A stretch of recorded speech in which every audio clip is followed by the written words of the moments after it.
Imagine a man torn between two worlds. The world that raised him, showered him with honors, and called him a citizen, and the world of his birth, the land of his ancestors, which now saw him as a traitor. This is the story of Arminius, the Germanic prince who became a Roman knight, only to betray the empire in one of the most catastrophic defeats it would ever suffer. It's a story not of clear heroes and villains, but of blurred lines, impossible choices, and the heart-wrenching cost of belonging. In the year 09 AD, the Roman Empire was at the zenith of its power. Under Emperor Augustus, its legions seemed invincible, its borders ever expanding. Then in the next frontier was Germania Magna, the vast, untamed wilderness east of the Rhine River. Leading this ambitious campaign was Publius Quinctilius Verus, a seasoned politician and a man who enjoyed the complete trust of the emperor himself. Verus wasn't just there to conquer, he was there to civilize, to bring Roman law, Roman taxes, and Roman culture to the tribes he considered barbarians. At his side rode a young, charismatic Germanic chieftain named Arminius. To Verus and the Roman high command, Arminius was a success story. Taken to Rome as a noble hostage in his youth, he was given a first-class Roman education. He learned to speak flawless Latin, mastered Roman military tactics, and was granted the prestigious status of a Roman citizen and the rank of equestrian, knight of the empire. He commanded his own auxiliary troops of German cavalry and had proven his loyalty on other battlefields. Verus saw him not just as a subordinate, but as a crucial bridge to the Germanic people, a trusted advisor who understood the local customs and landscape. He considered Arminius a friend, but beneath the polished armor of a Roman officer beat the heart of a Cheruscan warrior. While he smiled and dined with Roman generals, Arminius saw the reality of Roman occupation. He saw his people being crushed under the weight of heavy taxation, their sacred groves desecrated, their traditions mocked, and their free-spirited culture being systematically erased.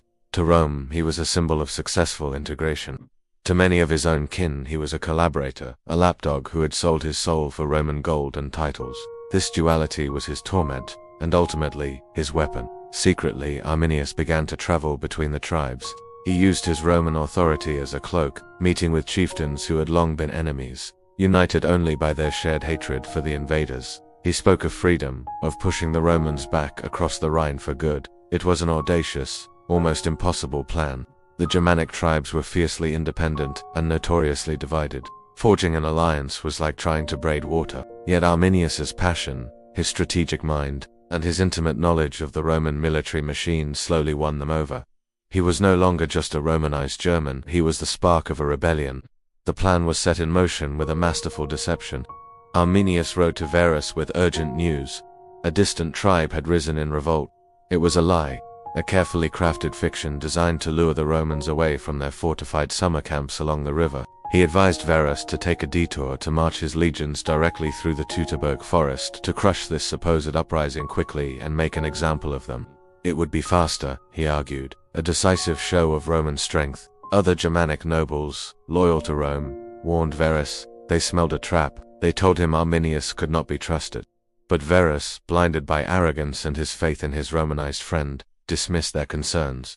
Why would Arminius, a man who owed everything to Rome, betray it? And so Verus gave the order. 3 of Rome's finest legions, the 17th, the 18th, and the 19th, along with 6 cohorts of auxiliaries and 3 squadrons of cavalry, packed up and marched into the woods. In total, nearly 20,000 soldiers, plus thousands more camp followers, turned their backs on the safety of the Rhine and followed Arminius' advice into the heart of darkness. The path they took was not a Roman road. It was a narrow, muddy track winding through dense primeval forest. The towering trees blotted out the sun, and a relentless autumn rain began to fall, turning the ground into a quagmire.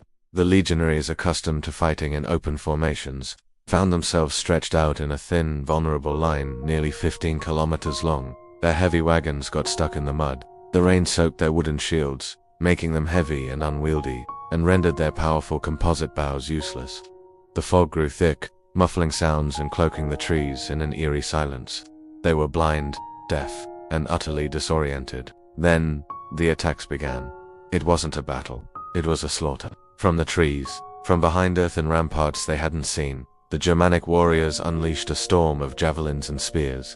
They would strike with ferocious intensity and then melt back into the forest, using their knowledge of the terrain to perfection. The Romans, trapped on the narrow path, couldn't form their famous testudo shield wall or execute their disciplined maneuvers. It was chaos. The column broke apart into pockets of desperate fighting, the air filled with the sounds of screaming men, the clash of steel, and the chilling war cries of the tribes. For 3 days, the nightmare continued. Each day the Romans tried to push forward, hoping to find open ground, but the forest never ended. Each night they tried to build a fortified camp, but their defenses were weak, and the attacks were relentless. Morale shattered. Varus himself was wounded. He saw his legions, the pride of the empire, being systematically dismantled before his eyes. The eagles, the sacred standards of each legion, were in danger of being captured, the ultimate humiliation for a Roman army. On the 3rd day, trapped and surrounded, Varus understood the totality of his defeat. There was no escape. Capture meant being paraded through the Germanic villages as a trophy, a symbol of Rome's failure. For a man of his stature, it was a fate worse than death. Following a grim Roman tradition for defeated commanders, Publius Quinctilius Varus fell on his own sword. Many of his senior officers did the same. The battle was over. Of the nearly 20,000 professional soldiers who had marched into the Teutoburg Forest, virtually none survived. The 3 legionary eagles were lost. It was an annihilation, a blow from which the Roman psyche would never fully recover. When the news reached Rome, the capital was thrown into a state of panic. The historian Suetonius writes that Emperor Augustus was so distraught that he would wander the halls of his palace, banging his head against the wall and crying out, "Quintilius Varus, give me back my legions." The numbers 17, 18, and 19 were permanently struck from the list of Roman legions, never to be used again. The dream of a Roman province in Germania was dead. For Arminius, this was his greatest triumph. He had united his people and saved them from subjugation. He became a legend, a hero celebrated in Germanic songs and stories for centuries to come. He had looked the world's greatest empire in the eye and made it blink. But victory came at a terrible price. Rome never forgives, and Rome never forgets. A few years later, the legions returned under the command of a brilliant general named Germanicus, who was also Arminius's own brother-in-law. This time, it wasn't just a war, it was personal. In the ensuing campaigns, Arminius was forced to fight against members of his own family, including his brother Flavus, who had remained loyal to Rome. In one recorded exchange across a river, Flavus showed Arminius his own battle scars and the honors he'd received from Rome, while Arminius mocked him for being a slave to the empire. The war had literally torn his family apart. Arminius successfully repelled the Roman invasions, but his triumph was short-lived. In the end, he was not killed by a Roman sword. His very success had made him too powerful. He had learned to think like a Roman, to centralize command and plan grand strategies. Other Germanic chieftains, wary of his ambition and fearing he meant to make himself a king over all the tribes, conspired against him. He was assassinated by his own relatives, the very people he had fought to free. His story is one of profound tragedy.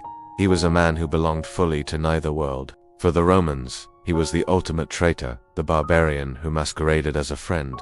For his own people, he was a savior who began to look too much like the enemy.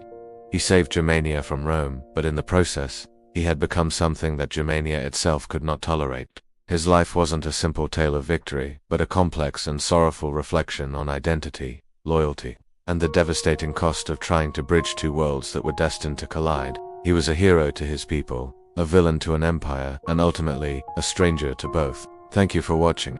If this story resonated with you, consider subscribing for more deep dives into the complex figures of history.